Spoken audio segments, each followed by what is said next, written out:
Good morning. We are broadcasting this morning the announcement of Democratic Senator Robert F. Kennedy of New York that he will be a candidate for the presidency. The senator is doing so in the face of almost solid opposition from the Democratic Party professionals and the state chairman of the Democratic Party in this country.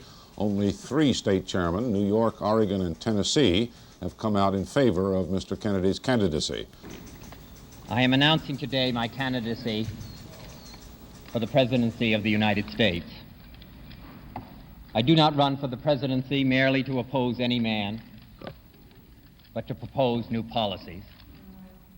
I run because I am convinced that this country is on a perilous course, and because I have such strong feelings about what must be done, and I feel that I'm obliged to do all that I can.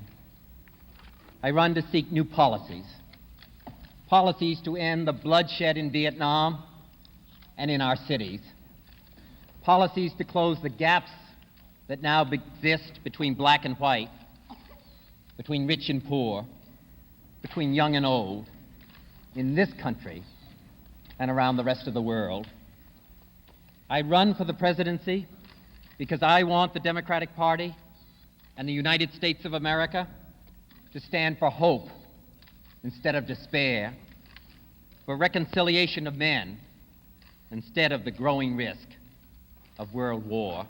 All I have to run on is my commitment and what I thought was my integrity as I committed it to people who were prepared to raise this challenge against the Johnson administration at a time when it seemed to me a lot of other politicians were afraid to come down into the playing field. They were willing to stay up on the mountains and light signal fires and bonfires and dance in the light of the moon.